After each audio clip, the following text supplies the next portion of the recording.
এই জিনিসটা অনেক ভালো কাজের জন্য ডিজাইন করা হয়েছে, কিন্তু এই জিনিসটা আমাদের সাথে অনেক নাইনসাফিও করে সামটাইমস। বিকজ আপনি দেখেন সারাদিন আপনি কত জিনিস দেখেন, সব যদি মনে রাখেন ব্রেনের উপর অনেক বেশি চাপ পড়বে না।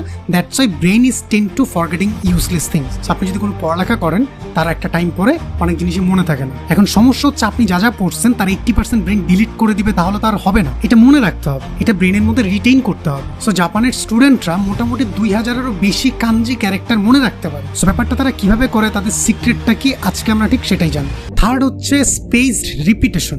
একটা গার্ডেনিং ট্রিক আছে, আমি যদি ছোট করে আপনাকে বলি, দেখেন গাছের মধ্যে যদি আপনি বেশি পরিমাণ পানি দেন গাছ মরে যাবে, আপনি যদি গাছের মধ্যে কম পরিমাণও পানি দেন গাছ মরে যাবে। ইনস্টেড আপনাকে কি করতে হবে, মোটামুটি একটা সার্টেন গ্যাপ রেখে রেখে এই গাছের মধ্যে পানি দিতে হবে, তাহলে গাছটা আরো বেশি হেলদি ওয়েতে গ্রো করতে পারে। ঠিক একইভাবে আপনার ব্রেইনও কাজ করে। আপনি একটা ইনফরমেশন কনজিউম করলেন বই থেকে, কিন্তু তারপর এটার কোনো অ্যাকশন নিলেন না, মোস্ট লাইকলি আপনি ওইটার মনে রাখতে পারবেন না। সো আপনি যেটা করতে পারেন, আপনি যে ইনফরমেশনটা কনজিউম করতেছেন, you don't have to repeat it daily, but একটা সার্টেন টাইম পর পরে এই জিনিসটা আরেকবার করে রিভিশন দেন। 1 সপ্তাহ পরে অথবা 10 দিন পরে যখন আপনি রিভিশন দিবেন, ব্রেইন এই জিনিসটাকে আরো বেশি ইম্পর্টেন্স দিয়ে আপনার ব্রেইনের মধ্যে স্টোর করা শুরু করবে। সো যে ব্যাপারটা আপনি শিখতে যাচ্ছেন, মোস্ট লাইকলি এই জিনিসটা আপনি আরো ভালো মতো শিখতে পারবেন। জাপানিজ স্টুডেন্টরা তাদের নলেজ কখনোই মরতে দেয় না, তারা একটা সার্টেন ডিস্টেন্স পর পর তারা আগে যা শিখছিল সেটা একটু একটু করে প্র্যাকটিস করে।